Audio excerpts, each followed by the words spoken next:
नमस्कार दोस्तों, आप सभी का स्वागत है आपके अपने लर्निंग प्लेटफॉर्म एआर एजुकेशन पे। तो आप लोगों ने थंबनेल से अंदाज़ा लगा ही लिया होगा कि आज का जो हमारा टॉपिक है वो है प्राचीन भारत का राजनैतिक युग महाजनपद। ठीक है, तो आज हमारा टॉपिक रहेगा महाजनपद। तो हमने इससे पहले वाले जो क्लास थे उसमें हमने जैनिज़्म को बहुत ही बेहतरीन तरीके से पढ़ा था। उससे पहले हमने बुद्धिज़्म को पढ़ा था। तो जिन्होंने भी उस क्लास को नहीं देखा है, आप जाके उस क्लास को, इस क्लास को ख़त्म होने के बाद उस क्लास को भी अटेंड कीजिए। बहुत ही फैक्ट्स होंगे जो आपको पहली बार जानने का मौका मिलेगा। मैंने बहुत ही गहराई से, बहुत ही डीपली मैंने उस चीज़ों को पढ़ाया है। ठीक है, ओके। तो चलिए आज का टॉपिक जो है हमारा महाजनपद स्टार्ट कर लेते हैं। तो सबसे पहली बात तो ये कि आपने अगर आप अभी तक चैनल को सब्सक्राइब नहीं किया है तो कृपया करके जाके सब्सक्राइब कर लीजिए, बेल आइकन को क्लिक कर लीजिए, जिससे हमारे आने वाले जितने भी आगे के क्लासेस है उसका नोटिफिकेशन सबसे पहले आपको आपके यूट्यूब पे मिल जाएगा। चलिए स्टार्ट करते हैं हमारा आज का टॉपिक महाजनपद। ठीक है, महाजनपद स्टार्ट करते हैं। एक सेकेंड, पेन सेलेक्ट कर लेते हैं हम यहाँ से, पेन ले लेते हैं यहाँ से। ठीक है, तो देखिए आज का जो हमारा टॉपिक रहेगा वो है महाजनपद।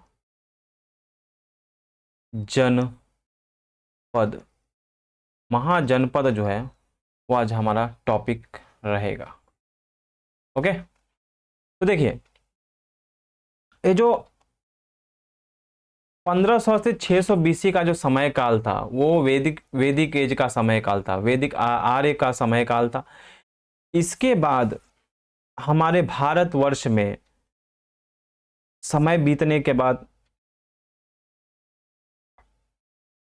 1500 से 600 बीसी के बाद हमारे भारतवर्ष में बुद्धिज़्म आ चुके थे, जैनिज़्म आ चुके थे। इसके बाद जितने भी धर्म है, छोटे छोटे धर्म है, जो भी बड़े धर्म छोटे धर्म जितने भी धर्म है सब आ चुके थे। और कुछ धर्म ऐसे भी थे जो प्राचीन होने के कगार पे थे, खत्म होने के कगार पे भी थे। तो आर्य जो है वो 1500 से 600 के बीसी में आ चुके थे। ठीक है, और जैसे मैंने आपको आर्य पढ़ाया था तो उस समय मैंने आपको बताया था कि जो आर्य हैं वो कबीले के रूप में आए थे। ठीक है, कबीले के जो छोटे छोटे ट्राइब्स होते हैं उसके रूप में ये लोग आए हुए थे, भारत में प्रवेश किए हुए थे। तो जैसे देख लीजिए, जैसे देखिए कि मान लीजिए ये एक कबीला है। ठीक है, जैसे मान लीजिए ये एक कबीला है, ये एक कबीला है और ये एक दूसरा कबीला है। ठीक है, अब ये जो कबीला T1 है और ये कबीला T2 है। अगर कबीला T1 अगर कबीला T1 जो है वो T2 पे अटैक करता है, तो कबीला T1 जो है अगर वो T2 पे अटैक करता है और T1 जो है जीत जाता है, तो अब ये जीत गया। इसके जीतने के बाद अब इसने दो कबीला जीत गया, मतलब ये भी जीत गया और ये तो पहले से इसके पास तो था ही। तो अब ये हो गया इतना बड़ा, अब ये इतना बड़ा हो गया। ठीक है, तो अब ये खुद को कबीला नहीं कहेगा, अब ये बोलेगा मैं हो चुका हूं जनपद, मैं अब बन चुका हूं जनपद, मैं अब बन चुका हूं जनपद। एक सेकेंड, हाँ रुक जाइए, देख लीजिए। तो अब ये बोलेगा मैं बन चुका हूं जनपद।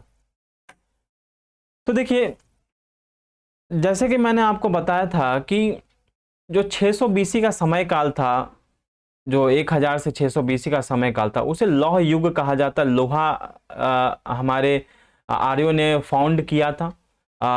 तो इसके बाद क्या होता है, ये जो लोग हैं अब ये जो जनपद बन चुके हैं, तो एक जनपद दूसरे जनपद पे जब अटैक करता था तो ये लोग अब लकड़ी से या हाथ पैर से तो लड़ाई करते नहीं थे, अब ये लोग लोहे का इस्तेमाल करते थे। ये लोग तलवार से, त्रिशूल से, या फिर जो भी चीज़ें शस्त्र होते हैं उससे ये लोग लड़ाई किया करते थे। तो अभी जैसे मान लीजिए जैसे कि एक जनपद है, अब ये एक जनपद है, ये एक जनपद है। ठीक है, और ये एक जनपद है। तब ये एक जनपद जो है, जैसे J1 एक जनपद है, J2 एक जनपद है। अब J1 जनपद जो है वो J2 पे अटैक करता है, क्योंकि ये लोग अब इनके पास जो है वो भारी मात्रा में लोहे के जो चीज़ें होते हैं, जैसे तलवार हो गया और बहुत सी चीज़ें हो गई, लड़ने के शस्त्र जो होते हैं, डिफरेंट डिफरेंट चीज़ें होते हैं इनके पास जो है, तो अब ये लोग छोटी तादाद में, छोटी मोटे तादाद में तो ये लोग लड़ते नहीं है, बड़े तादाद में लड़ते हैं। तो अब ये छोटा एक, अब जैसे मान लीजिए एक जनपद है, वो J2 पे अटैक किया। अब अटैक किया तो मान लीजिए J1 अगर जीत गया तो अब ये बन चुका इतना बड़ा।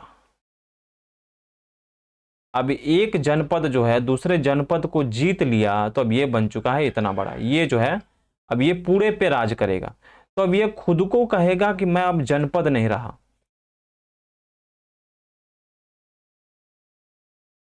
Now they call themselves mahajanapada. अब ये बन चुका है महाजनपद।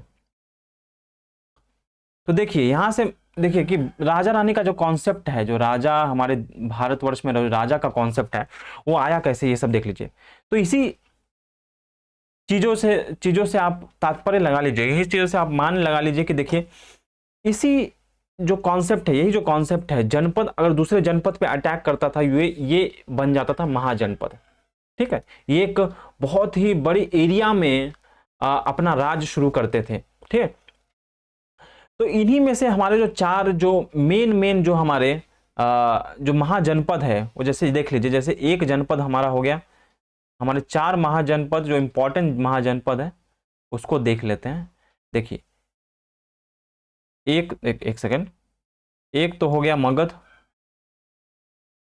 एक तो हो गया मगध, दूसरा हो गया कौशल, तीसरा हो गया वध, वत तो बोलते हैं, वत या वध ऐसे कुछ है, चौथा हमारा हो जाएगा अवंती। अवंती हमारा चौथा महाजनपद हो जाएगा। ठीक है, तो ये हमारे चार इंपॉर्टेंट महाजनपद है। ठीक है, इनमें से भी जो हमारे सिलेबस में है वो है ये, हमारे सिलेबस में जो आता है वो है ये मगध। मगध हमारे सिलेबस में है तो हम इसको पढ़ेंगे मगध। और मगध पे जो है डिफरेंट डिफरेंट जो शासकों ने, सात राजवंश ने इसके ऊपर शासन किया था, हम उनके भी ट्रिक्स है वो भी जान लेंगे आगे चल के। लेकिन आपको जो है जितने भी 16 महाजनपद है और 80 जनपद है उसके राजधानी आपको याद करना पड़ेगा। ठीक है, तो आप याद कर लीजिएगा 16, जितने भी 16 जनपद है, 16 महाजनपद है और 80 जो है जनपद जो है देख लीजिए। जैसे आर्यों के समय के जो 16 जो है वो महाजनपद है। ठीक है, महाजनपद में डिवाइड हो चुका था, महाजनपद है, महाजनपद की संख्या 16 है और 80 जो है वो जनपद की संख्या है। जैसे आज के समय में हमारा डिस्ट्रिक्ट होता है, स्टेट होता है, कंट्री होता है, उसी उसी के हिसाब से पहले के समय में ट्राइब्स हुआ करते थे, जनपद हुआ करते थे और महाजनपद हुआ करते थे। तो जितने भी 16 महाजनपद है आप उसके राजधानी को याद कर लीजिएगा। ठीक है, महाजनपद के राजधानी को याद कर लीजिएगा, वो आपके लिए इंपॉर्टेंट होगा एग्जाम के तौर पे। ठीक है, तो देखिए एक चीज मैं आपको बताना चाहूंगा यहाँ पे कि देखिए जितने भी 16 जो जनपद थे उनमें से एक जनपद जो था, जैसे कि देख लीजिए, एक सेकेंड, देखिए देखिए,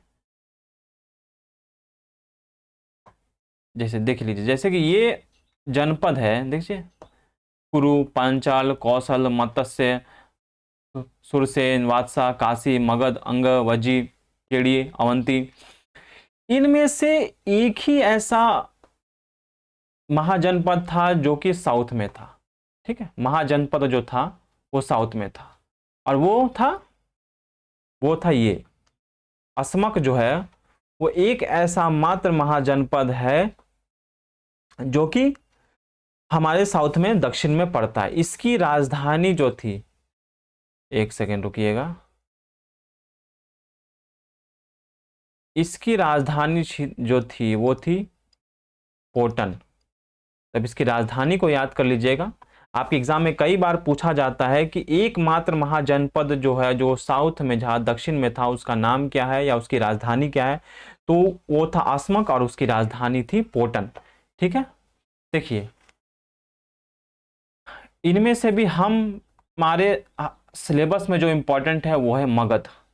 तो आज हम मगध के बारे में पढ़ेंगे, ये हमारे लिए जो है वो इम्पॉर्टेंट है एग्जाम के पॉइंट ऑफ व्यू से। ठीक है, आप और जितने भी ये जो महाजनपद है आप इसकी राजधानी को याद कर लीजिएगा। ठीक है, चलिए तो आज हम देख लेते हैं आगे का मगध। ठीक है, तो मगध पे मैंने जैसे आपको बताया कि 7 अलग अलग राजवंशों ने इसके ऊपर शासन किया था। और ये जो बहुत बार आपको एग्जाम में ये भी पूछा जाता है कि ये जो राजवंश है इनके ऑर्डर, जो अरेंजमेंट है, जो जो पहला शासक कौन था, दूसरा कौन था, इसको अरेंज करके बताइए। तो मैं अरेंजमेंट में भी देखिए, मैं आपको इसका जो ट्रिक है वो आपको मैं बता देता हूँ। ठीक है, याद करने का बहुत ही बेहतरीन ट्रिक है, मैं आपको उसको बता देता हूँ आपके सामने। देख लिए, जिसका ट्रिक ये है,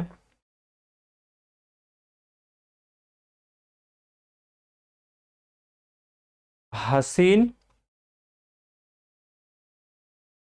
मासूक सा, ये ट्रिक है राजवंशों को याद करने के लिए। ठीक है, अब देख लीजिए, ये हा का मतलब हो गया हर्यक वंश, हर्यक वंश। ठीक है, और ये जो श का मतलब हो गया शिशुनाग वंश, शिशुनाग वंश। न का मतलब हो गया नंद वंश, नंद वंश। ओके, नंद वंश हो गया। ओके, ये म का जो मतलब है, म का मतलब हो जाएगा मौर्य वंश, मौर्य वंश, मौर्य वंश। ठीक है, और ये सु का मतलब हो जाएगा, एक सेकेंड, सु का मतलब हो, ये सु का मतलब हो जाएगा, शिशुनाग वंश हमारा हो गया, ये सुंग वंश हो जाएगा, ये सुंग वंश हमारा ये हो जाएगा। ठीक है, क का मतलब देखिए यहां पे मैं लिख देता हूं, क का मतलब हो जाएगा कणव वंश, कणव वंश जो है क का ट्रिक हो जाएगा। ठीक है, क का कणव वंश। लास्ट जो है हमारा, सॉरी ये हसीन मासुक का नहीं है, हसीन मासुक सा है। ओके, आप इसको करेक्ट कर लीजिएगा, हसीन मासुक। एक सेकेंड मैं इसको ठीक कर देता हूं। देखिए, हसीन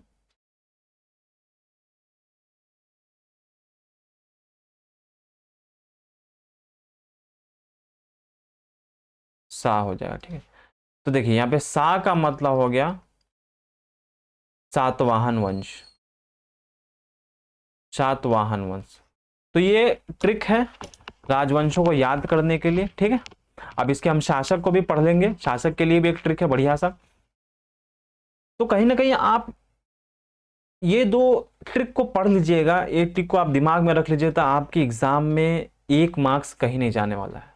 ठीक है, क्योंकि 99% आपसे ज्यादातर यही पूछा जाता है कि पहला शासक कौन था या लास्ट रूलर कौन था, फर्स्ट रूलर लास्ट रूलर पूछा जाता है, या इनके द्वारा किया हुआ 1-2 काम जो है वो पूछा जाता है। ठीक है, तो चलिए ये हमारा हो गया। देखिए, हसीन मासूक सा, ह का मतलब हो गया हर्यक वंश, पहला राजवंश था जिसने जिसने मगध पे शासन किया था। दूसरा हो जाएगा हमारा स से शिशुनाग वंश, तीसरा नंद वंश हो जाएगा, चौथा जो है वो मौर्य वंश है, पांचवा जो है वो शिशुनाग वंश, वो सॉरी सुंग वंश है, और छठा जो है वो कणव वंश है, और सातवां जो है वो सातवाहन वंश है। तो ये 7 राजवंश ने मगध के ऊपर शासन किया था। ओके, शासन किया था। अब जान लेते हैं इस किसके द्वारा शासन किया गया था, स्थापना किसने किया था इन राजवंशों का। ठीक है, तो इसके लिए भी एक ट्रिक है, हम दूसरा कलर ले लेते हैं। देखिए इसके ऊपर, इसके लिए भी एक ट्रिक है, वसीम वसीम चप्पूवासी, वसीम चप्पूवासी। ठीक है, यहां पे देख लीजिए ब का मतलब हो जाएगा बिंबिसार, बिंबिसार। और ये बिंबिसार कौन है? ये बिंबिसार जो है वो हर्यक वंश का संस्थापक है। बिंबिसार के द्वारा हर्यक वंश का स्थापना किया गया था। अब देख लीजिए, आगे देख लेते श। स का मतलब क्या है? श का मतलब हो जाएगा शुंग वंश। ठीक है, शुंग वंश जो है, सॉरी, स का मतलब हो जाएगा शिशुनाग वंश। और शिशुनाग वंश का संस्थापक जो था वो शिशुनाग ही था, शिशुनाग ही था। तीसरा जो आ जाएगा वो म। म का मतलब हो गया महापद्मानंद, महापद्मानंद। ये महापद्मानंद जो था वो था नंद वंश का संस्थापक था, महापद्मानंद। ओके, अब आगे देख लीजिए, च का मतलब हो जाएगा चंद्रगुप्त, एक सेकेंड, चंद्रगुप्त मौर्य। अब ये जो चंद्रगुप्त मौर्य जो है वो किसके संस्थापक है? तो ये मौर्य वंश के संस्थापक जो है वो चंद्रगुप्त मौर्य है। ठीक है, अब आगे देख लेते हैं, वो है पू। पू का मतलब हो जाएगा पुष्य, पुष्यमित्र सुंग।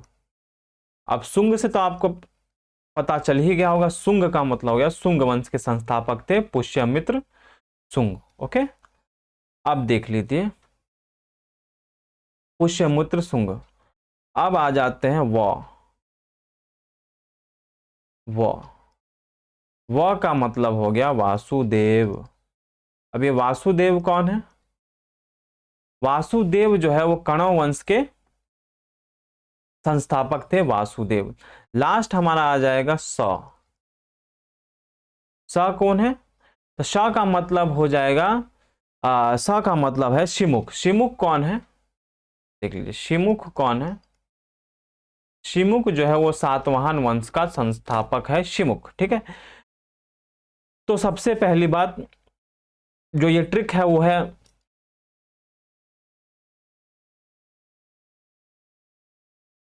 वसीम चप्पूवासी। ठीक है, ब का मतलब हो गया बिंबिसार। बिंबिसार कौन है? तो बिंबिसार हर्यक वंश का संस्थापक है। दूसरा हो जाएगा शिशुनाग। तो शिशुनाग कौन है? शिशुनाग जो है वो शिशुनाग वंश का संस्थापक है। या फिर कुछ बुक में इसे नागवंश भी, सिर्फ नागवंश भी लिखा होता है, तो ये नागवंश का संस्थापक है। मां का मतलब हो गया महापद्मानंद। महापद्मानंद कौन है? नंदवंश का संस्थापक है। ठीक है, चौथा हो जाएगा चंद्रगुप्त मौर्य। चंद्रगुप्त मौर्य जो है वो हमारे मौर्य वंश के संस्थापक है। पांचवा हो जाएगा पुष्यमित्र सुंग। तो पुष्यमित्र सुंग जो है वो सुंग वंश के संस्थापक है। छठा हो गया वासुदेव। तो वासुदेव जो है वो कणव वंश के संस्थापक है। सातवां जो है वो शिमुख। शिमुख कौन है? तो शिमुख जो है वो सातवाहन वंश के संस्थापक है।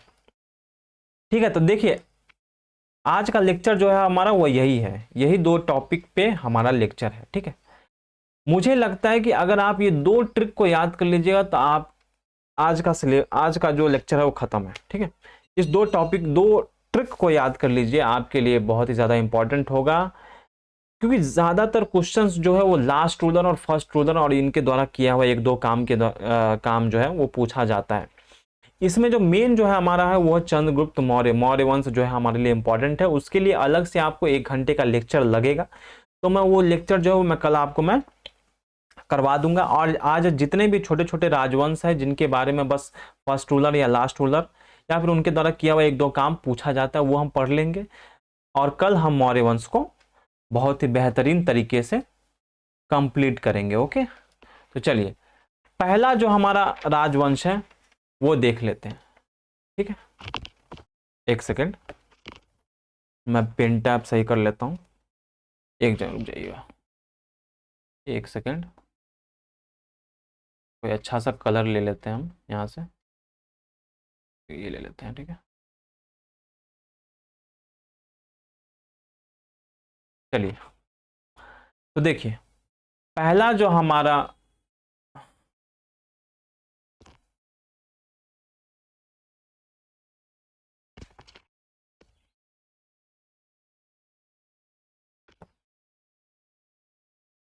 पहला जो हमारा राजवंश है वो है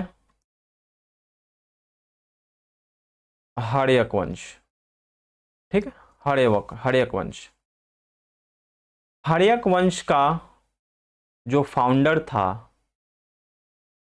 हड़यक वंश का जो फाउंडर था वो था बिंबिसार। बिंबिसार जो है वो हड़यक वंश का फाउंडर था, ठीक है। हड़यक जो वंश का जो फाउंडर था वो बिंबिसार था, ठीक है। बिंबिसार को श्रोणिक नाम से भी जाना जाता है, ठीक है। श्रोणिक नाम से भी जाना जाता है, ये इंपॉर्टेंट है, श्रोणिक नाम से भी जाना जाता है। इसके बाद बिंबिसार की हत्या जो है इसी के बेटे, इसी के पुत्र अजात शत्रु के द्वारा किया जाता है, कर दिया जाता है। और अगला जो नेक्स्ट जो राजा बनता है, नेक्स्ट जो शासन करता है हड़यक वंश पे, वो होता है अजात शत्रु। अजात शत्रु, ठीक है। अजात शत्रु से तो सबसे पहला जो चीज है वो पूछा जाता है एग्जाम में कि फर्स्ट बौद्ध मीटिंग जो है, फर्स्ट बौद्ध मीटिंग जो है वो किसके समय में हुआ था,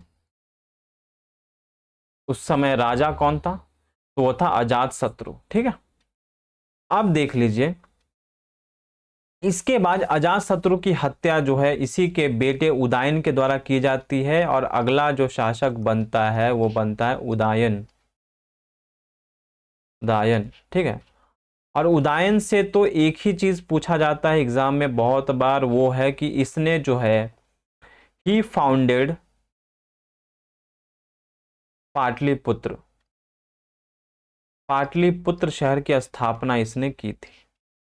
पाटलिपुत्र जो टाउन है, जो शहर है, उसकी स्थापना उदयन ने की थी। वही पाटलिपुत्र जिसे आज आप पटना के नाम से जानते हैं, ठीक है। देखिए उदयन के 3 लड़के होते हैं, 3 पुत्र जो है उदयन के होते हैं। हालांकि इसका नाम आपको एग्जाम में पूछा नहीं जाता है, फिर भी मैं आपको ज्ञान के तौर पे बता देता हूं। एक का नाम था अनिरुद्ध, अनिरुद्ध। दूसरा का नाम था मुंडक। तीसरा का नाम था नागदशक। नागदशक जो था तीसरा, यही नागदशक जो है वो लास्ट रूलर बनता है हड़यक वंश का। लास्ट रूलर बनता है हड़यक वंश का, ठीक है। हड़यक वंश का लास्ट रूलर जो है नागदशक बनता है, ठीक है। नागदशक की हत्या इसी के मिनिस्टर के द्वारा किया जाता है, जिसका नाम होता है शिशुनाग। और शिशुनाग ने नागदशक की हत्या करने के बाद एक नए राजवंश का नींव रखता है, जिसे हम कहते हैं शिशु नागवंश। या फिर बहुत से बुकों में आपको ये सिर्फ नागवंश भी दिखेगा, ओके। नागवंश या फिर शिशु नागवंश, ओके। तो देखिए शिशु नागवंश का जो फाउंडर था वो खुद वो खुद शिशुनाग ही था, शिशुनाग था। इसने जो है वो अपना रूल जो है, रूलिंग फ्रॉम, इसने जो है वो रूल करना वैशाली से स्टार्ट किया, क्योंकि वहां की जनता इसे जानती थी जहां, ठीक है, और वो मार भी सकती थी इसे, तो इसलिए इसने अपनी जो है रूलिंग जो एरिया है वो वैशाली से शुरू किया, ना कि पाटलिपुत्र से, ठीक है।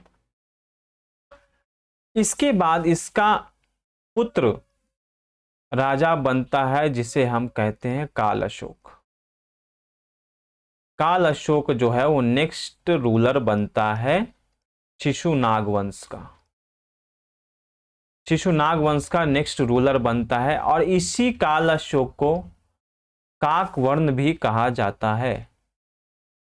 काकवर्ण जो है वो यही काल अशोक को कहा जाता है। और काल अशोक से एक और इंपॉर्टेंट बात पूछी जाती है एग्जाम में कि सेकेंड बौद्ध मीटिंग जो है,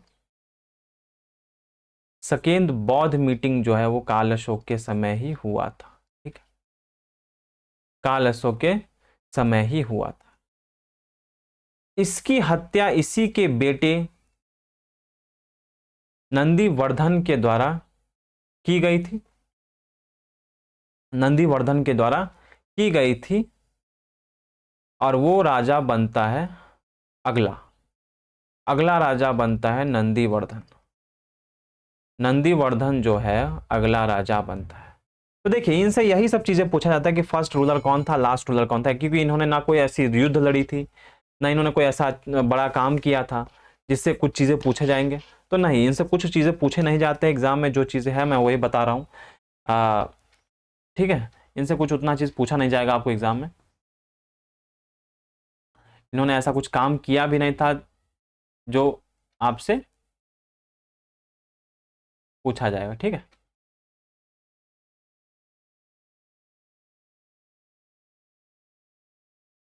चलिए तो देखिए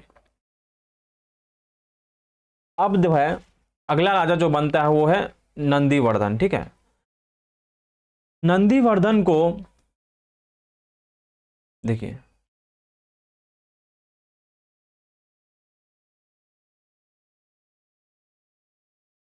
नंदीवर्धन की जो हत्या है वो एक दूर के व्यक्ति ने कर दी थी जिसका नाम होता है महापद्मानंद।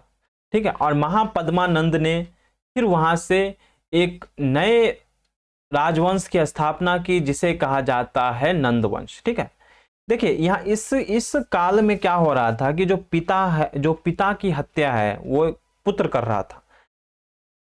पुत्र को, पिता को मार के पुत्र जो है वो राजा बन रहा था। जैसे कि आपने पहले देखा बिंबिसार जो है हर एक वंश का संस्थापक था, उसकी हत्या उसी के बेटे अजातशत्रु ने कर दी थी। और अजातशत्रु की हत्या उसी के बेटे उदयन ने कर दी और उसने वो वहां का हर एक वंश का शासक बना। ठीक है, तो इसीलिए इस वंश को, जो अ, इस वंश को जो है वो पितृहंता वंश भी कहा जाता है। पितृहंता, पितृहंता वंश भी कहा जाता है, क्योंकि यहाँ पे पिता की हत्या जो है वो पुत्र करके राजा बन रहा था। ठीक है, तो चलिए अगला जो है वह है हमारा नंदवंश। नंदवंश, ठीक है, नंदवंश जो है वह हमारा अगला राजवंश है। तो नंदीवर्धन की जो हत्या है उसके दूर के एक व्यक्ति ने उसकी हत्या कर दी जिसका नाम होता है महापद्मानंद। और ये महापद्मानंद जो है यही फाउंडर बनता है, फाउंडर बनता है, फाउंडर बनता है किसका? नंदवंश का। नंदवंश का जो फाउंडर बनता है महापद्मानंद। महापद्मानंद जो है वो नंदवंश का फाउंडर बनता है। इसी महापद्मानंद को, इसी महापद्मानंद को क्षत्रिय, क्षत्रिय आंतक भी कहा जाता है। क्षत्रियों का अंत करने वाला इसे कहा जाता है, या फिर इसे अपोर परशुराम, परशुराम भी इसे कहा जाता है। इसी पद्मानंद को क्षत्रिय आंतक या परशुराम भी कहा जाता है। ठीक है, क्योंकि इसने जो राजपूत है, जो राजपूत और ठाकुर है उनकी हत्या इसने की थी। इसको राजपूत से, ठाकुरों से प्रॉब्लम थी, तो इसने उन लोगों की हत्या की थी जिसे इसे क्षत्रिय आंतक भी कहा जाता है। ठीक है, इसके बाद इसका बेटा राजा बनता है। इसका बेटा जो है अगला रूलर बनता है, नेक्स्ट रूलर जो है वो बनता है, जिसका नाम होता है, नेक्स्ट रूलर जो बनता है उसका नाम होता है घनानंद। घनानंद बनता है, ठीक है। महापद्मानंद के बाद इसका बेटा जो है, इसका लड़का जो है घनानंद जो है शासक बनता है नंद वंश का, ठीक है। जैसे इसके बाप को जो है वो ठाकुरों से, राजपूतों से प्रॉब्लम था। अब इस घनानंद को जो है वो ब्राह्मण से प्रॉब्लम था, ब्राह्मणों से प्रॉब्लम था। तो इसकी जो एक, जो इसका जो पाला पड़ गया, एक बहुत ही वीर, बहुत ही ज्ञानी, बहुत ही मतलब एक बहुत ही मतलब ज्ञानी व्यक्ति से इसका पाला पड़ गया, जिसका नाम होता है चाणक्य। चाणक्य से इसका पाला पड़ गया घनानंद को। अब उस चाणक्य ने चंद्रगुप्त मौर्य के द्वारा घनानंद की हत्या करवा दी, और वहां से एक नए वंश का, नए राजवंश का स्थापना होता है, जिसका नाम पड़ता है मौर्य वंश, ठीक है। मौर्य वंश का वहां से शुरुआत होता है घनानंद की हत्या करने के बाद। किसने हत्या की थी? तो वो चंद्रगुप्त मौर्य ने उसकी हत्या कर दी थी। किसके द्वारा करवाया गया था? तो चाणक्य के द्वारा उसकी हत्या करवा दी गई थी। अब आता है मौर्य वंश। अब आता है मौर्य वंश। तो देखिए, मौर्य वंश को हम पढ़ेंगे कल।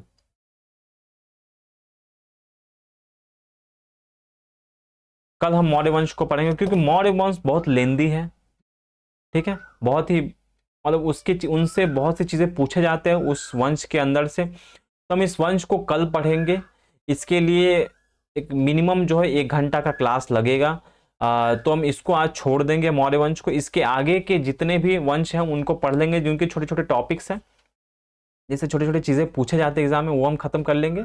मौर्य वंश को आज हम छोड़ देंगे, ठीक है। मौर्य वंश को हम कल पढ़ेंगे, ठीक है। तो देखिए इसके बाद जो है, देखिए मौर्य वंश का जो लास्ट रूलर था, लास्ट रूलर जो था वो था बृहदत्त। बृहदरत्न जो है वो लास्ट रूलर जो है वो बनता है, लास्ट रूलर बनता है किसका? मौर्य वंश का, ठीक है। और इसी बृहदत्त रत्न को, इसी बृहदरत्न को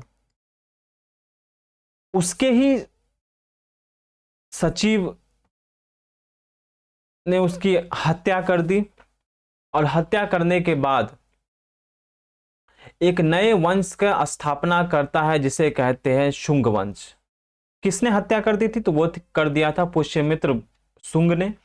पुष्यमित्र शुंग जो है वो बृहदरत्न की हत्या कर देता है, और वहां से नए इसका जो है बृहदरत्न जो है इसकी हत्या कर दी जाती है पुष्यमित्र पुष्यमित्र शुंग के द्वारा।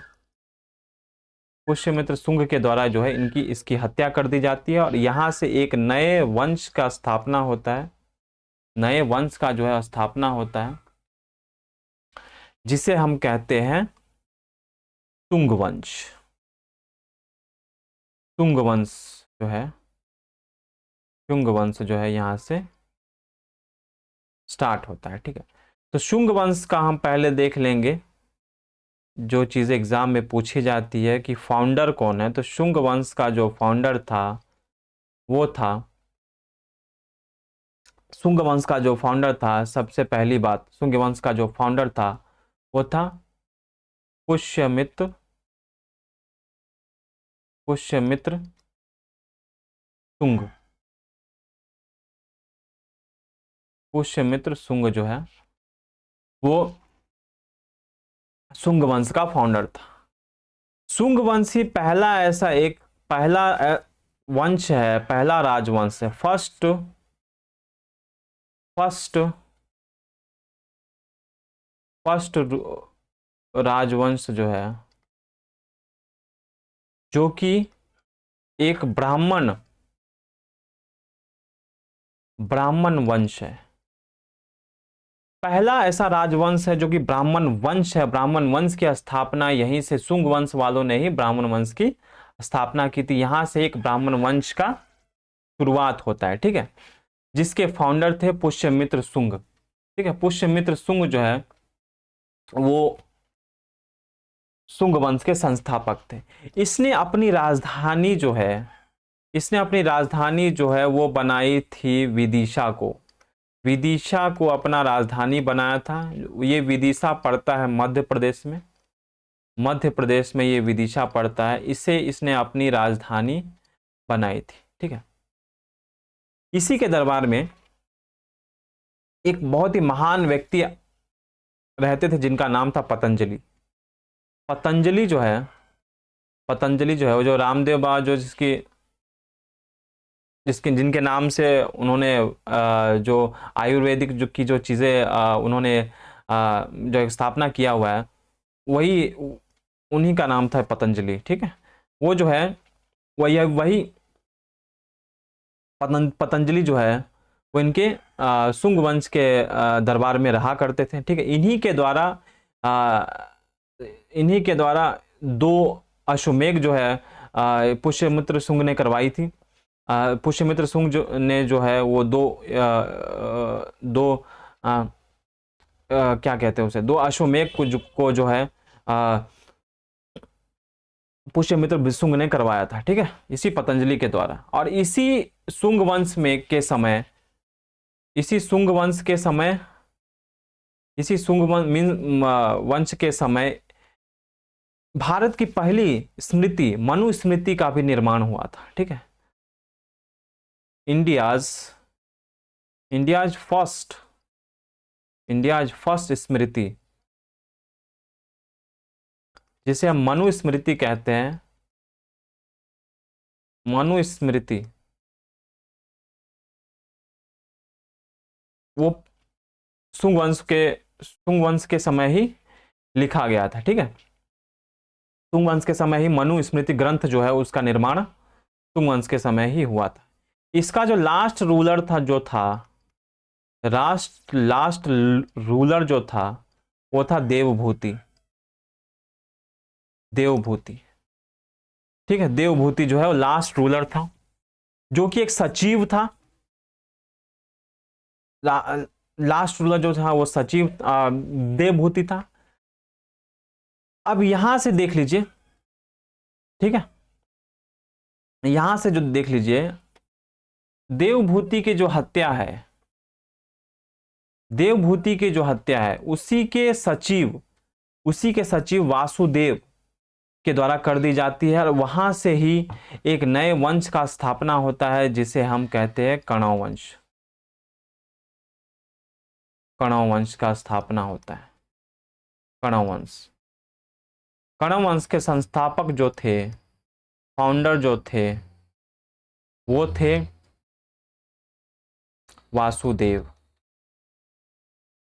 वासुदेव जो थे वो कणव वंश के संस्थापक थे, जो कि एक सचिव थे किसके, देवभूति के राज्य में। देवभूति के समय में जो जब वो उनका राज्य चलता था तो उसके दरबार में ये जो वासुदेव है वो एक सचिव था। इसी सचिव ने देवभूति की हत्या कर दी और वहां से एक नए वंश की स्थापना की जिसे कहा जाता है कणव वंश। ठीक है।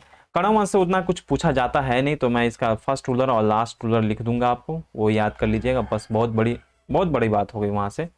ठीक है। तो देखिए, इसका फर्स्ट रूलर तो जो था वो वासुदेव था, और लास्ट रूलर जो था वो था सुशर्मन। सुशर्मन जो है सुशर्मन जो है वो लास्ट रूलर था। लास्ट रूलर था किसका, कणव वंश का। कणव वंश का लास्ट रूलर जो था वो था सुशर्मन। ठीक है। तो देखिए, सुशर्मन की जो हत्या है, एक सेकेंड, सुशर्मन की जो हत्या है,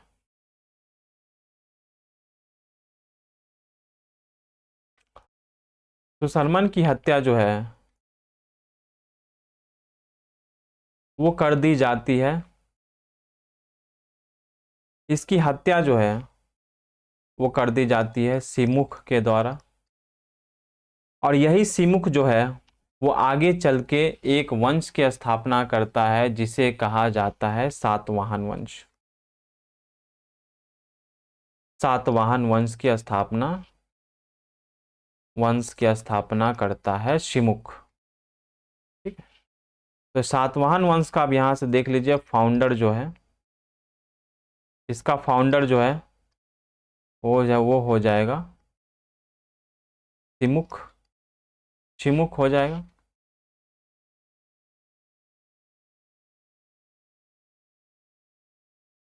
चिमुक जो है वो फाउंडर हो जाएगा सातवाहन वंश का। हाँ, सातवाहन वंश से यहाँ से कुछ इंपॉर्टेंट पॉइंट्स बनते हैं जो एग्जाम में पूछे जाते हैं।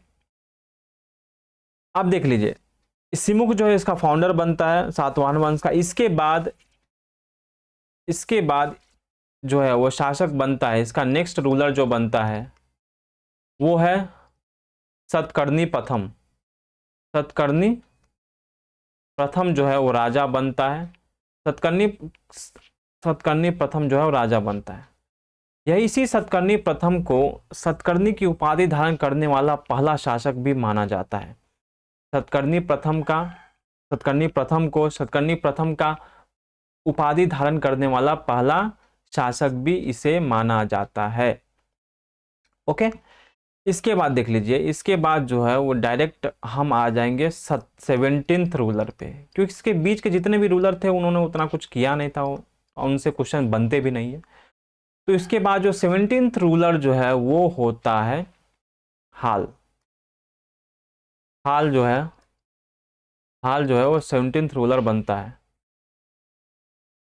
ठीक है, 17th रूलर जो है वो हाल बनता है। ठीक है, अब इसने हाल ने क्या करवाया है, कुछ चीजें इंपॉर्टेंट है, हम आगे एग्जाम के पॉइंट ऑफ व्यू से हम वो देख लेंगे। इसने प्राकृतिक भाषा में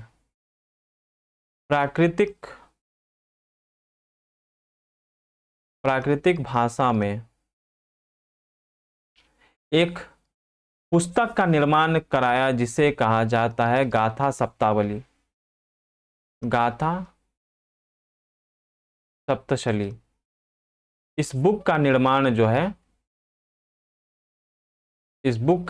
जो है वो हाल ने करवाया था प्राकृतिक भाषा में, जिसे कहा जाता है गाथा सप्तशली जो है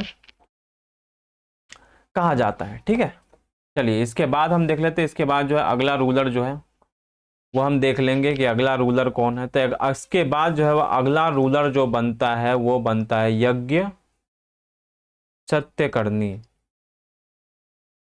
यज्ञ सत्यकर्णी जो है वो नेक्स्ट रूलर बनता है सातवाहन वंश का। ठीक है, राष्ट्र रूलर जो है वो सतकर्णी वंश का, सॉरी सातवाहन वंश का बनता है, जिसका नाम है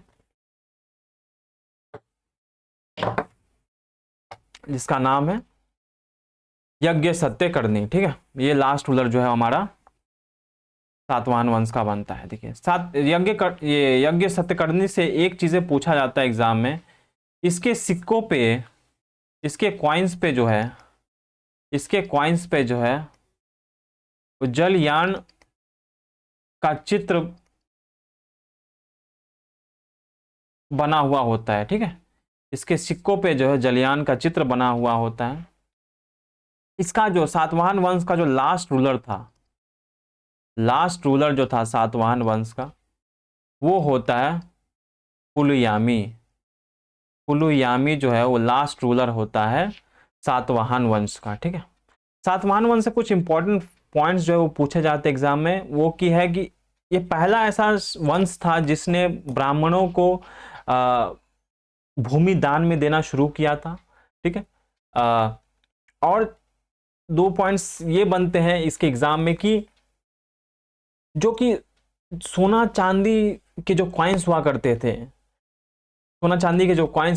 थे, उनके समय में इन कॉइन्सों को कासा पारा भी कहा जाता था। ठीक है, कासा पारा इसे कहा जाता था। जैसे देख लीजिए, कासा पारा किसे कहते हैं, कासा पारा जो है किसे कहते हैं, तो वो जो है गोल्ड के और सिल्वर के जो कॉइन्स हुआ करते थे इनके समय में, सातवाहन वंश के समय में जो गोल्ड और सिल्वर के कॉइन्स हुआ करते थे उसे कहा जाता था कासा पारा।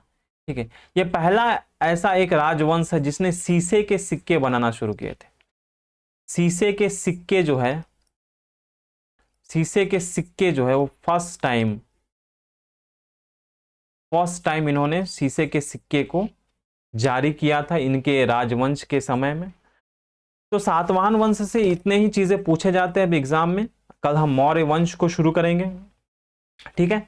कल हमारा होगा मौर्य वंश।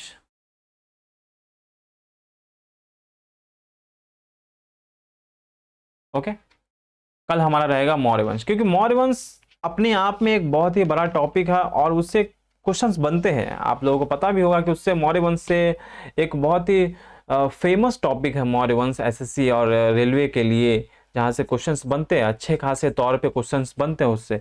तो कल हम मौर्य वंश को शुरू करेंगे। आज जितने भी हमने आपको टिप्स एंड वो जो भी ट्रिक्स है, ट्रिक्स के जरिए मैंने आपको पढ़ाया है उसको याद करिएगा। मुझे कहीं ना कहीं लगता है कि आप वो 2 पॉइंट्स को अगर आप पढ़ लीजिएगा, उस 2 पॉइंट्स को अगर आप अपने दिमाग में रखिएगा, तो आज का जो जितने भी मैंने पढ़ाया वो चीज़ें खत्म है। एक पॉइंट तो ये हो गया कि हसीन मासूक सा राजवंश याद हो गया, और इसके बाद जो शासक है उसके लिए मैंने आपको एक एक ट्रिक बताया, वो था बसीम चप्पूवासी। तो बसीम चप्पूवासी और हसीन मासूक सा, ये 2 पॉइंट्स को आप याद कर लीजिए। आपका आज का जितना भी लेक्चर है, कि मैं जितने भी चीजें पढ़ाया वो खत्म है। बस ये 2 चीज पढ़ लीजिए। कल हम मौर्य वंश पढ़ेंगे, मौर्य वंश से अच्छे खासे तौर पे क्वेश्चंस बनते हैं। चलिए बस आज के लिए बस इतना ही। मिलते हैं कल फिर हमारे एक नए से क्लास में, बहुत ही बेहतरीन क्लास में। तब तक के लिए धन्यवाद। अपने और अपनों का ख्याल रखिए, और जुड़ने के लिए बहुत बहुत बहुत धन्यवाद आप सभी का। Thank you, thank you, thank you so much for joining us. Thank you so much.